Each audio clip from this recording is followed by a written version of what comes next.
अस्सलाम वालेकुम दोस्तों। बनमानस से आदमी तक के सफ़र में मेहनत ने क्या खिदमत सर अंजाम दी, ये तहरीर है फ्रेडरिक एंगल्स की। आज हम इसकी तीसरी किस्त पढ़ेंगे।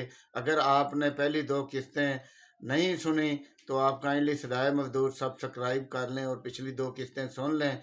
ये सुनने में अगरचे बहुत ज़्यादा दिलचस्पी नहीं होती और थोड़ी सी दुश्वारी है पेश आएगी आपको, मगर मेरे ख़्याल में ये नहायत एक मुफीद तहरीर है जिसे हर इंसान को पढ़ना सुनना चाहिए। तो आए हम आज शुरू करते हैं अपनी आज की तीसरी किस्त। गोश्त की ग़िज़ा आई तो इसके दम से दो नई तरक्कियां हुई जिनकी ज़बरदस्त अहमियत है।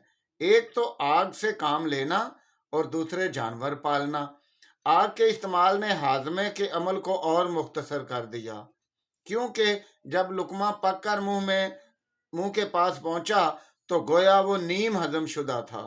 जानवर पालने की बदौलत गोश्त की ग़िज़ा और भी ज़्यादा इस्तेमाल होने लगी, क्योंकि इसने शिकार के अलावा खुराक की सप्लाई की एक ताज़ा और बाकायदा राह खोल दी।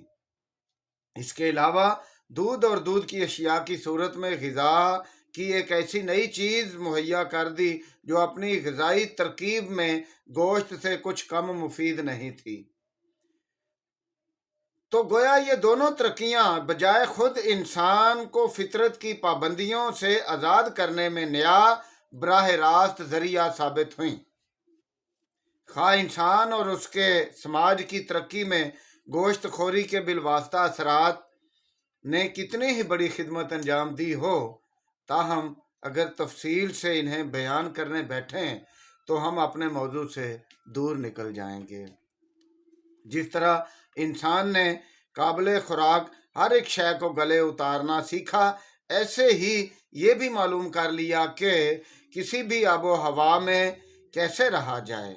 दुनिया में जहाँ भी रहने बसने की गुंजाइश देखी वहीं फैल गया और वही एक ऐसा हैवान था जो अपनी मर्जी से कहीं ठिकाना कर सकता था, और बाकी हैवानात मसलन पालतू जानवर और कीड़े मकोड़े जो हर किस्म की आबो हवा में रहने के आदी हो चुके हैं, वो अपने आप से इस काबिल नहीं हुए बल्कि आदमी की बदौलत हुए हैं।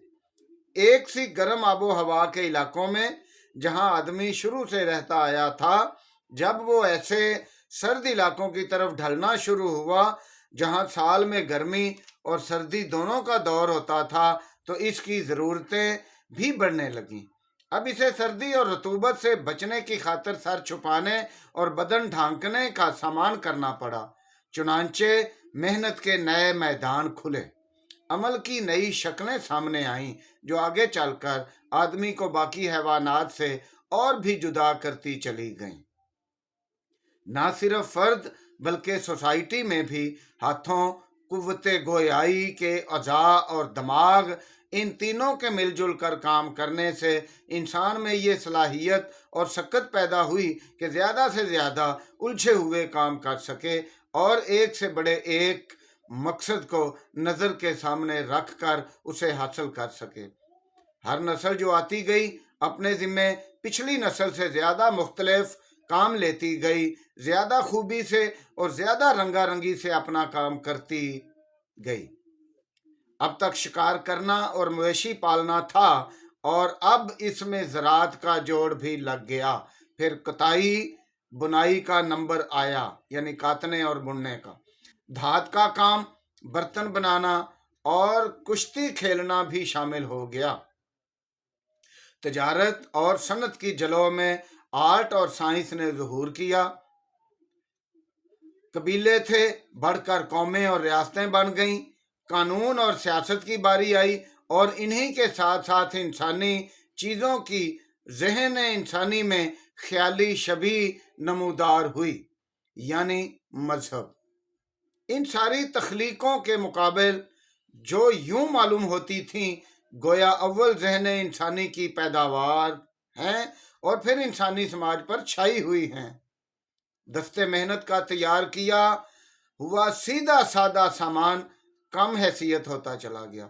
दस्ते मेहनत का तैयार किया हुआ सीधा सादा सामान कम हैसियत साबित होता चला गया और पस मंजर में इसके खिसक जाने की ज्यादातर वजह यह हुई कि वो दिमाग जो मेहनत का डोल डालता था वो समाज के उठान के बिल्कुल इब्तदाई मरहले में ही, मसलन शुरू के खानदान में ही इस काबिल हो गया कि मेहनत का जो नक्शा उसने तैयार किया है वो अपने हाथ के बजाय दूसरों के हाथों पूरा कराए।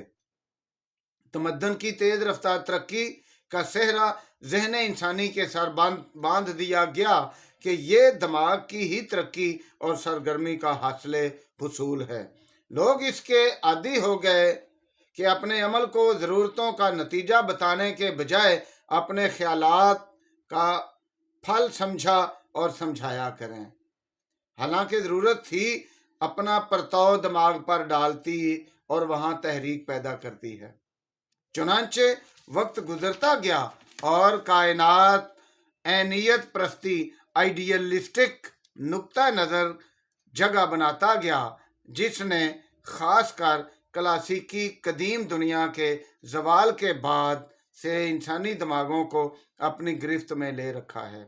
इसका असर दिमागों पर आज तक इतना छाया हुआ है कि डार्विन के मकतबे ख्याल के सबसे खास मादियत पसंद उलमाए फितरत भी इंसान की इब्तदा या आगाज के मुताल्लिक कोई दो टोक ख्याल पेश करने से कतराते हैं, क्योंकि ऐनियत प्रस्ती के असर ने उन्हें इस काबिल नहीं छोड़ा कि इर्तिका के अमल में इस कारनामे को तस्लीम कर लें जो मेहनत ने अंजाम दिया है।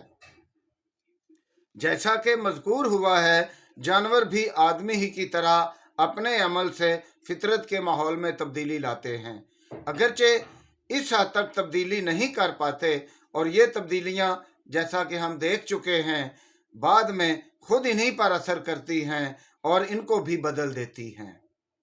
फितरत में कोई वाकया अलग थलग नहीं रहता, हर शय का दूसरी पर असर पड़ता है और वो दूसरी हर शय से खुद भी मुतासर होती है। आलम फितरत के हमारे साइंसदां जो मामूली चीज़ों की तह में नहीं उतर पाते, इसकी बेशतर वजह यही है कि वो आलम फितरत में इस हमा पहलू हरकत और अमल दरामद के सिलसिले को भूल बैठते हैं। जिक्र आ चुका है कि यूनान में बकरियों ने जंगल के फिर से उगने की राह बंद कर दी।